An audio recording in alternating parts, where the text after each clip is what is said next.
Yo, welcome to another episode of the Larry O Show. Got my co-host to the left of me, as always. What's going on, y'all? It's John Phelps. I'm Larry O, and we have big FL Studio news. FL Studio 2026 is here. Not really, almost here. It's in beta. Beta number 1 as of now. As of, while we're recording this episode, beta number 1. So it's very, very minimal. Every once in a while, I go to the forum, I check it out, see what's new, what's going on, what are people talking about. And just so happens, I come across FL Studio 2026 beta number 1. So there's not, like I said, this is very minimal, and they even stated it's far from complete. Lots more to come and provided so you can have early input into feature development. This is something that they do, and I've already posted a little bit of a teaser or a little bit of a video on IG about this and YouTube Shorts, and people already are like, whack, garbage, mid update. Hilarious. Like, listen, it's for the people that are saying that must not follow the way that they roll these things out. But yeah, beta number 1, very basic, far from complete. It's a lot of fixes, bug fixes, and like I think they said like quality of life type of stuff, like quality of just like the DAW,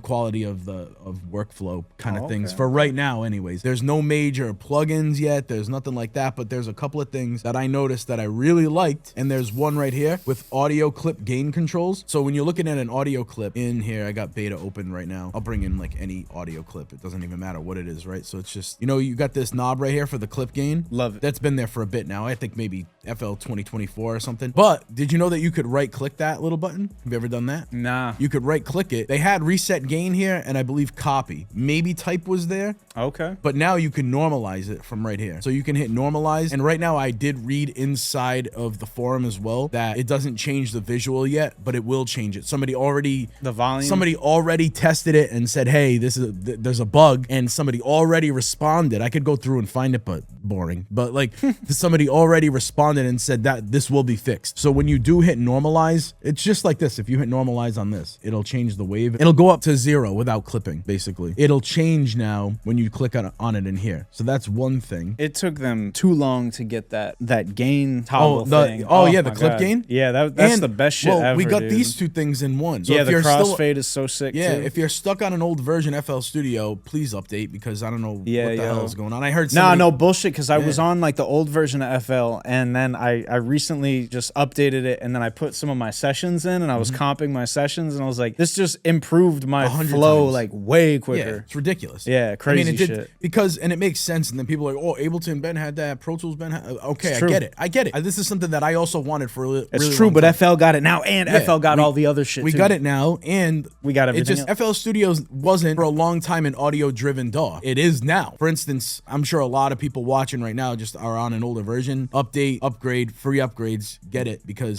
this is one of the main reasons that I love working with audio. I know I always have in FL, but like it just makes, like you said, it makes it 100 times better. Way quicker. And then this is the button switch that you can turn those on and off. So now like they're not there. This right here will turn on the clip gain and the crossfade, but you can still, as always, go into that clip and do these declicking modes. Generic bleeding is always my favorite, especially when I'm like chopping samples up and chopping things up. You don't have to put the crossfade like this manually on every single one. My two favorite things so far, and again, there's not many things at all, but are based around the audio clips and audio clip functions. The other one, we go back in here, audio clips. They added a new mouse cursor to distinguish clip resizing from clip stretching modes. Oh, cool. As selected from the clip focus panel. So like when you're stretching, like just by grabbing the edge and all that, it notifies or it lets you know before you do it. I've done that mad times. So how many times have you literally like changed the whole tempo of the whole song? And then you have to undo.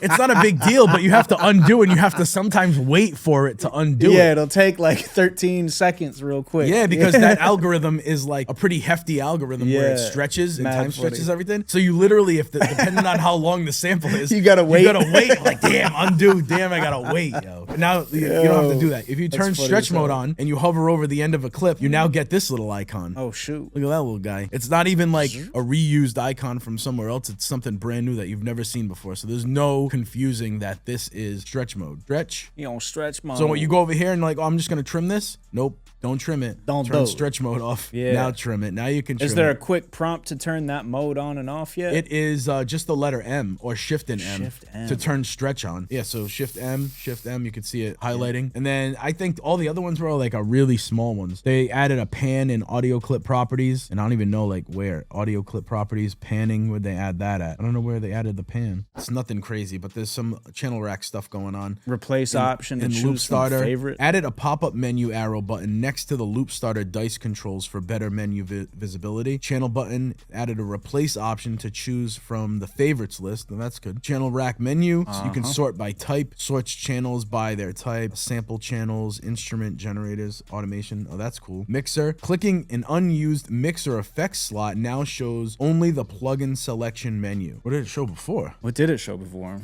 I think it looks the same to me. I know. It doesn't look any different to me. It doesn't. I think they're just being like, maybe there's a bug with that already. They haven't added it, but they're talking about adding it. Like it will be there, but it's not there right now. Or maybe they're just telling us shit that we got already and being like, just be grateful. Just be grateful, all right? Don't talk about Ableton. I don't want to hear that. Ableton, you gotta study for like 4 years before you can open a plugin. That shit looks like a goddamn I can't algorithm. Emphasis disabled the low latency option when instant recovery. That's the extent of what's in there right now. Again, this is so right now it's April 1st as of filming this, and this just came out less than 2 days ago. So beta 1, very beta. Extra beta. Extra beta right Extra now. beta. Please, if you haven't already, make sure you like, comment, subscribe, and as always, share this with a friend if you get me.